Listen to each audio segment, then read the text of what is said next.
Hello hello বন্ধুরা, তোমরা কেমন আছো? আজকে বানাবো মাছের ঝোল আর ভাত। তো তাই তোমার ভাই একা একাই সব কাটাকাটি করবে। পেঁপে কাটা হচ্ছে এখন, এরপর কাটবো হচ্ছে আলু। এরপর তোমরা দেখতেই পাচ্ছ সব কেটে ফেলেছে তোমার ভাই। আর এদিকে যে আলুর ছোকলাটা, এটা মুখে লাগালেই তোমার ভাইয়ের মতো গ্ল্যামার হয়ে যাবে কিন্তু তোমাদের। তো অবশ্যই মুখে লাগাবে। এদিকে হলুদ শেষ হয়ে গেছে আমার বাড়িতে। চলে যাই টুকটুক করে নিচে হলুদ আনার জন্য। ছোট্ট ছোট্ট পায়ে চলতে চলতে হয় পৌঁছে যাব নিচে, বুঝলে?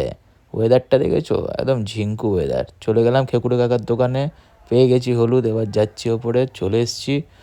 এবার যতটা লাগবে ততটা পরিমাণ হলুদ তোমরা দিয়ে তোমাদের যেরকম ইচ্ছা সেইভাবে তোমরা মাখাতে পারো, বুঝলে?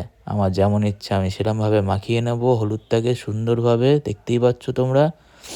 এরপর হলুদ যখন মাখানো হয়ে যাবে তখন তুমি এখানে বসিয়ে দেবে কড়াই গ্যাসের ওপরে। কড়াইটা গরম হয়ে গেলেই তার মধ্যে তারপরে তুমি দেবে কাচ্চিঘানি সর্ষের তেল।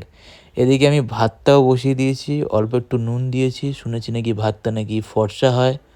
বাইরে ওয়েদারটাও খুবই ফর্সা, খুবই সুন্দর, দারুণ দৃশ্য। এটা দেখতে দেখতেই রান্না করব।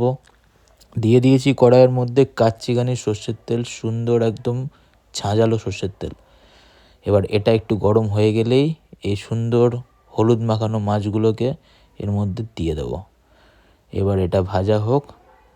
একটা জিনিস কিন্তু খেয়াল রাখবে তোমরা, যেন মাছগুলো তলায় যেন লেগে না যায়, ঠিক আছে? এবার মাছগুলো ভাজা হয়ে গেলে দেখে নেবে যে কীরকম ভাজা হয়েছে। তুমি এবার কড়া ভাজা খাবে না অল্প ভাজা রাখবে, এটা তোমার ওপরে পুরোপুরি নির্ভর করছে। এখানে দেখতেই পাচ্ছ ভাজাগুলো হয়ে গেছে। এবার দিয়ে দেবো ফোড়ন।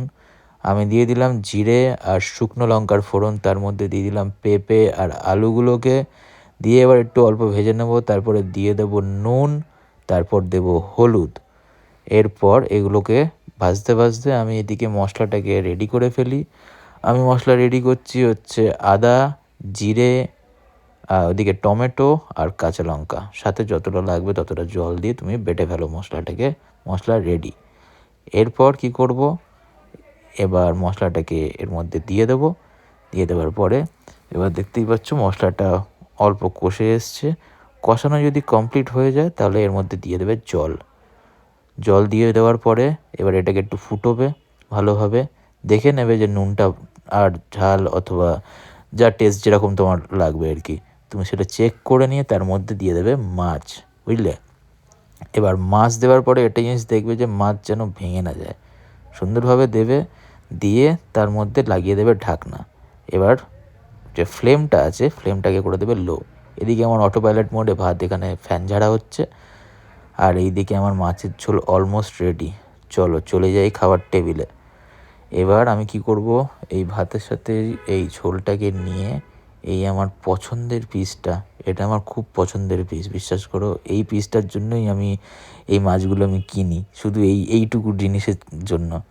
যদি তোমাদের ভিডিওটা ভালো লেগে থাকে তাহলে লাইক করো, সাবস্ক্রাইব করো তোমার ভাইকে। Thank you.